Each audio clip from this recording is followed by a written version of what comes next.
Okay, good morning everyone, and Chazak, Baruch, thank you for joining us on this beautiful Thursday morning as we are studying together Perashat Tetzaveh. Our Perashat, of course, is the Perashat of Kohanim. It's the Perashat that deals with the clothing of the Kohanim, specifically the Kohen Gadol, the high priest, and which is why Moshe Rabbeinu's name is not mentioned in our Perashat. Moshe Rabbeinu, his name is mentioned ever since he's born, from Shemot all the way till the end in every Perashat, at least one time. But in our Perashat, he's missing. Moshe's name is not here. And on the simplest level, it's because this is not his party.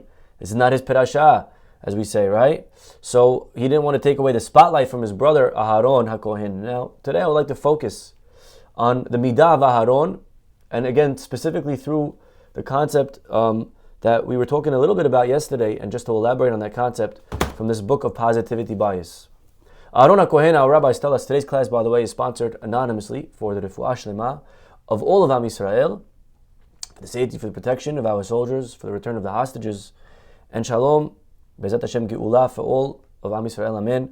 Thank you to our sponsor. Hashem should bless you and your family with all the beautiful blessings. All your tefillot should be answered, L'Tova, Amen.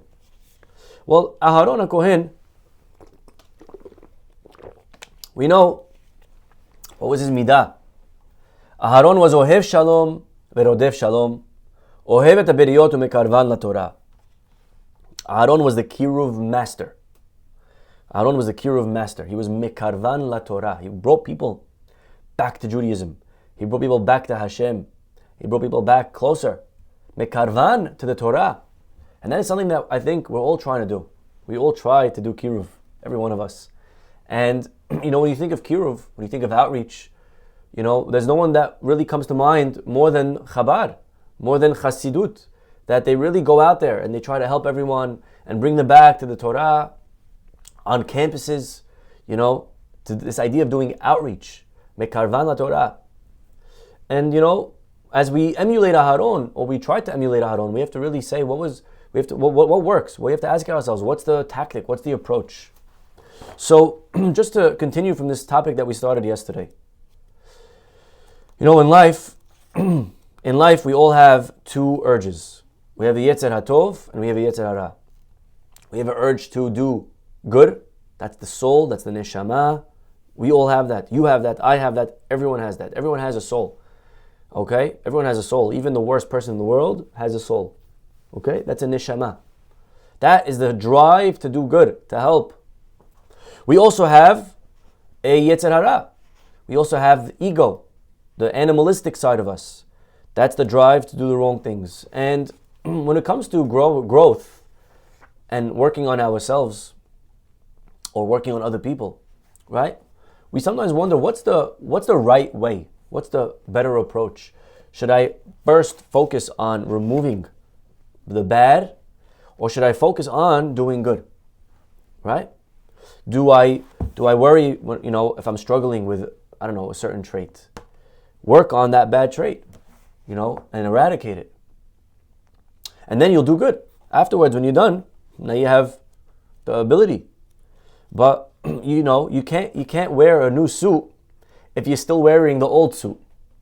You can't do good if you're also doing bad, right? You have to take off the bad. You have to get rid of the dirt, shower, and then you can wear a beautiful new dress. This was an approach that was really suggested and by many, many great rabbis. And actually, there's a pasuk in Tehillim that seems to suggest this. This is a pasuk. David HaMelech says, "Sur mera va'aseh tov." That means stay away from bad and then do good. And in his order of things, he first says stay away from bad, and only then does he say do good. That's David HaMelech. Also, Rav Moshe Chaim Lotzato, in his book Mesilat Yesharim, Ramchal writes that there's different steps of growth. And the first step that he has is the trait of zehirut. Zehirut means to be watchful, to be careful, to stay away from sin. And only after you've conquered that does he go into the next step of zerizut, of doing good. First you got to stay away from bad, and then you got to do good. This was the approach. And, this is, I guess, in sports, if you could give an analogy to sports, what would you focus on more as a coach? A good defense or a good offense? What wins championships? Do you revolve your team about having an amazing, amazing defense? If you have to draft a player, what's more important? Obviously, you try to have the best of both. But I'm just saying, if you had to focus on one, do you go on defense, get rid of the enemy? And this is, like we just said, the opinion of many, many great rabbis. However, there was a rabbi, his name was Rav Shneur Zalman of Liadi. Rav Shneur Zalman of Liadi, he was the founder of Chabad Chasidut. And he said, instead of fighting evil, it's more important to do good. And what he taught was that instead of spending your day on, working on getting rid of the bad stuff that you're doing, or the bad thoughts, leave the bad thoughts. Just focus on the good thoughts. Instead of thinking what you're not going to do today that's bad, ask yourself, what are you going to do today that's good? Meaning the best defense is a good offense. And when you focus on what your strengths are, when a person worries about making sure that they're doing all the right things, on building the qualities that are already present within us, so we can shift momentum. And then immediately the person will find that they've stopped doing bad. But not because they've stopped doing bad, but because there's no time to do bad. One of the great Hasidic masters says, I don't expect my Hasidim not to sin. He said, I expect them not to have time to sin. When a person is doing good, then immediately there's just no time for the bad. And this is the idea, that a little bit of light gets rid of a lot of darkness. If you have your kid, imagine your kid is not in the way that you want him to be. So how do you battle that? How do you approach that? Your son is spending too much time on the phone. Okay? How do you approach that issue? Right? So one approach, the defense, would be explaining to them how bad the iPhone is. Right? Okay, fine. So you're trying to destroy evil. But over here, Chabad would say, Rosh Shneur Zalman of Liadi would say, forget the phone. You have to give him something else to grab onto. You have to show him what he should do with his time. Instead of spending an hour arguing how bad the phone is, spend an hour of inspiring of how beautiful whatever else you want him to do is. Yeah? So it's instead of eliminating, it's illuminating. Instead of getting rid of, you're just trying to show him the light. You're on a plane, you're sitting next to a person who has different views. Maybe it's on Israel, maybe it's on God, maybe it's on religion, whatever it is. And you are having a respectful debate. So what do? You could spend an hour knocking all of his, explanations and all of his theories. Knocking. Or you could spend your time by explaining to him what's beautiful about Judaism. Right? It's a completely different approach. Defense or offense. What's wrong with your way or what's right with my way?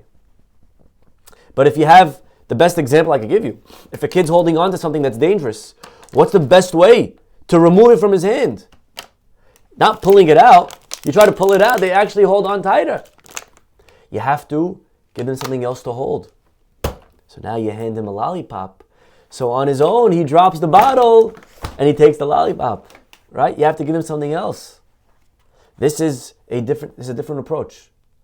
This is sur mera versus aseh tov. Should I get rid of evil or should I do good? If I'm spending my whole day focusing on how to get rid of evil, a person spends their whole life on battling their bad, instincts. So you wake up 50 years later, Chazak Baruch, you've done it. But now what? Now there's nothing there. So you got rid of bad, but you've done nothing for humanity, for the world. Right? So the example, that I think is the best over here, is from Yosef HaTzadik. When the brothers threw Yosef in the pit, the pasuk says, "Ve'habor rek en bo ma'im." It says they threw him in an empty pit, and the pit was empty, and there was no water in it. Now, obviously, if there's no water in it, if it's empty, there's no water. What does the pasuk have to say? There is no water. Obviously, there's no water. It's empty. You just said it's empty. So empty means empty. Empty means there's no water. There's also no toothbrush. There's no pen. There's nothing. It's empty. So why does it say there's no water? So our rabbis tell us, ma'im en bo, there's no water, implying that there were snakes and scorpions. So it was empty, but not fully empty. There were snakes and scorpions because there was no water. And over here, our rabbis, the Ba'alei Musar, they learn from here an amazing lesson that the pasuk is really referring, it's alluding to something much bigger in life. It's referring to the pit that we have up here called the brain.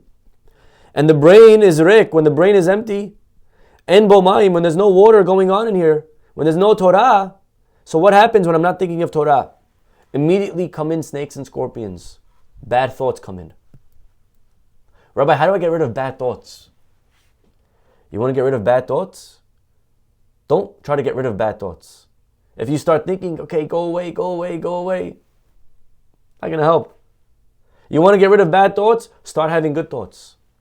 If you're listening to my speech right now, which I hope you are because you're listening to me, then you're probably not thinking of bad thoughts because you're thinking of Torah. We're talking Torah. Why are you not thinking of bad thoughts right now? Because you're thinking of good thoughts. When you're in business, you're thinking of the customer. So you're not thinking bad thoughts because your brain is filled with something else. So the way to get rid of bad thoughts is not by getting rid of bad thoughts, but it's by actually getting good thoughts. In other words, the way you remove snakes from the pit is you don't send a guy down there, a snake professional, to grab him and to pull him out. That's one way, I guess. But when you're done, after all the battling with the snake, you get hurt, whatever it is, finally you pulled him out, but what are you left with? You're left with an empty pit. I'll give you a better idea. Put in water into the pit. Now, not only is there water, the snakes leave. And when the snakes leave, now you have water in the pit, and you have something beautiful. So my day is filled, instead of bad, focusing on the bad. Now my day is focused on good. And by doing good, at the end of the day, I come home and I introspect and I analyze my day and I reflect on my day and I realize, wow, not only did I not do the bad things, but I've done many good things today because I shifted my focus. Right? If you have social anxiety, if you're worried about how people perceive you and you're thinking about yourself, so how do you get rid of that? So you could get rid of that by trying to get rid of get rid of it, stop thinking about yourself, but that's not going to really help. There's a much easier way. Shift the focus on the other person. When I think about you now I stopped thinking about myself automatically. And now the anxiety is gone. Now I haven't gotten rid of the anxiety. The way I've gotten rid of it is just by stopping to focus on it. And aseh tov, by doing good. Right? And so when a person lives a life of therapy and they're thinking about their self-help, and I have a team of 15 therapists.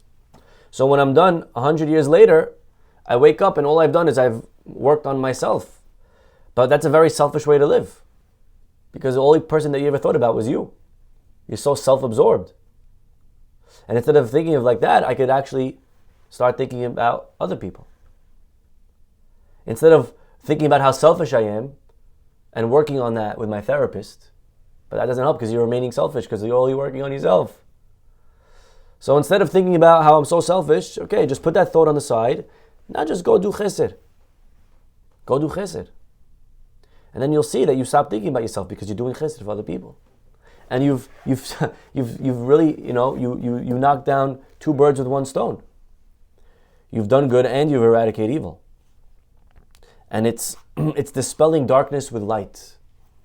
Instead of getting rid of darkness with darkness and fighting, right? If you're in college and you're worried about all the thoughts and all the opposition and all of the pressure from whatever movements, so do you run away from that? How do you fight that? You could fight that by just locking yourself in and cocooning in your little shell. Or you could create programming for good. There's two ways of fighting it. So, one time, a man came to Rav Elyashiv, and he said his son is Mechalel Shabbat, and it breaks their heart. And he wanted to know, he had a question. One Friday night, he had a question. His son was sleeping. And it was time for Kiddush. So he didn't know, should he wake up his son for Kiddush? And he'll hear Kiddush. But then he'll be up and he'll start going on his phone. Maybe it's better to keep his son sleeping. They're beautiful when they're asleep. Rav Elyashiv said, you have to wake him up. He said, but Rabbi, if I wake him up, he's going to go do Averot. Rav Elyashiv said, but do you realize how powerful one Kiddush could be? One Kiddush, you know what that could do? And this is what this book over here in this chapter is really hitting home. Stop trying to get the guy to stop the bad. That's just defense. Empower him to do good. Give him something else that he could do. And let him just focus on the good that he has. And then on his own. So you see all these shlichim all over, putting tefillin on everybody. Right? Why are they doing that? The guy's holding a ham sandwich. What are you giving the guy tefillin to do? Because the Rebbe felt, just give him tefillin.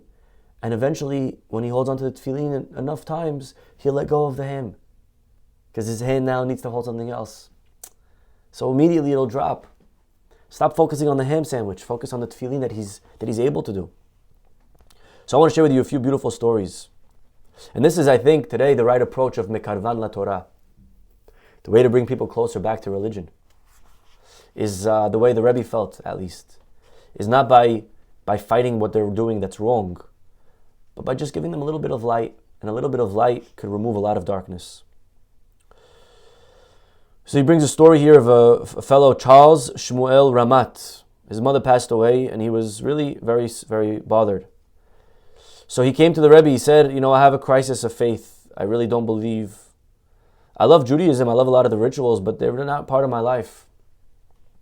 The Rebbe said to him, if I ask you to do one thing without any precondition, will you promise that you'll do it? He said, yes, anything you ask, I promise I'll do it. He said, you and your wife light Shabbat candles every Friday night. So that's it. He says, yeah, that's it. But Rabbi, I have all these don't worry about it. Just light Friday candles. And sure enough, they lit candles every Friday night. And as a result, they started baking challah, they started welcoming guests, they shared a meal, and it infused holiness into the family. And where did that come from? He says, and eventually this family, Baruch Hashem, they grew and they became fully observant. But that came with just lighting candles. Instead of dwelling on the areas of Jewish practice that were lacking in his life, the Rebbe simply asked the Ramat family to add more light into their life. And that made all the difference. So it's a beautiful example. Again, you're arguing with someone about what they're doing wrong. About you're sitting on a plane with a Christian and you're telling him why Christianity is bad. So the hour is done and you haven't yet told him about, fine, Christianity is bad, but what should I adopt? So instead of saying what's bad, let's focus on what's good. What we should do. Come, Shabbat. And I think really that's why people get inspired. How do people get inspired? Even within the Jewish faith. Which rabbis, think about yourself, which rabbis do you get inspired from? We don't get inspired from the rabbi that says that if you break Shabbat, you're going to go and burn and how bad it is. Right? We get inspired when we see a beautiful Shabbat meal. We say, wow. When we see a family that's together, we say, wow, I don't have that. I want that. So, you're right. You catch more bees with honey than with vinegar, right? You catch someone with beauty, with love, with light, with good. That's the way the Rebbe taught. Mr. Jack Lipschitz, 1958. He was an artist, a sculptor. He came to see the Rebbe. Anyone heard of this guy, Jack Lipschitz? Okay, I never heard of him. So he told the rabbi about all of his doings. His sins, he's not kosher, he doesn't pray, he doesn't go to synagogue. He even told us that he had certain sculptures in churches. So he listened to the artist, and then he finally made two requests. He said, firstly, I want you to put on tefillin and pray every single day. And number two, I want you to remarry your wife according to halakha. He said, that's it? He said, that's it. But Rabbi, what about all the things? Forget those things. Just do those two things for me. Years later, Lipschitz related in an interview that a few days later, the Rebbe sent a man with tefillin. Since then, I daven every morning, and it is great of help to me. He really did something for me by advising me just to do that. Just by putting on tefillin. So slowly, he let go of all the other things that were nonsense. Another story, Chaim Cohen grew up a Orthodox Jew. For many years, he was actually part of the Agudat Israel, which is ultra-Orthodox organization. However, for reasons unknown, he began to break away until at some point he left religious Judaism altogether. After a long and successful career as a judge, Cohen was eventually appointed as Israel's Supreme Court, where much to the consternation of the Orthodox establishment, he consistently used his position to push his secularizing agenda. In fact, it was during this time that Chaim Cohen became infamous throughout the religious world, as he signed into law the proposal that one did not need to be halakhically Jewish in order to qualify for the law of return, which grants any Jew from around the world automatic citizenship. This was an issue that caused the Rebbe much pain, and he felt compelled to take a harder line public stance than he usually would. The ripples of this conflict reverberated throughout the Israel and wider religious or Jewish world. Therefore, when Chaim Cohen arrived at the Central Lubavitch 770 Eastern Parkway Synagogue on Simchat Torah in 1975, you can imagine the shock to those gathered when the Rebbe honored him with holding of the Torah. On Simchat Torah, he honored this guy to hold the Torah. Many were uncomfortable, but the rest of the Orthodox establishment would certainly look upon this gesture with harsh judgment. Nevertheless, the Rebbe applied his signature positivity bias and chose to respond to a difficult situation with love. When his personal aide nervously asked the Rebbe how to handle this sensitive situation, the Rebbe responded forcefully, "A Jew is here with a desire to reconnect, and you don't want to give him the Torah scroll to hold?" And so, gave him the Torah they did. Following which the Rebbe encouraged the dancing of Mr. Cohen and the thousands in attendance for 45 minutes straight, with his spirited clapping and constant encouragement. Throughout the entire time, the Rebbe kept his eyes locked on Judge Cohen, who tightly held and ecstatically danced with the Torah. Now listen to this part of the story. I hope you were following, but listen to this. Years later, one of the Chabad Shluchim in Manhattan met a very close friend of Judge Cohen and invited him to meet the Rebbe. The friend stubbornly refused, saying, ever since Chaim Cohen attended the Simchat Torah with the Rebbe, he changed many of his opinions and views. I, for one, am not yet ready to change my opinions. Now, I am the one who has to suffer as a result of Chaim Cohen's Simchat Torah spent with the Rebbe. Ay, ay, ay. So just giving the man a Torah to hold. Don't talk to him about his views. The light, Torah is true. The Torah is powerful. You don't have to say anything. Just give him a little taste. You can't argue with truth, my friends. But you have to give someone the taste of truth. And a lot of times, instead of allowing people to taste truth, instead of inviting them for a Shabbat meal, instead of inviting them to taste what Shabbat is like, what do we do instead? We argue and we knock. You don't have to do that. Just let him see what a real Jewish family looks like. Let him taste.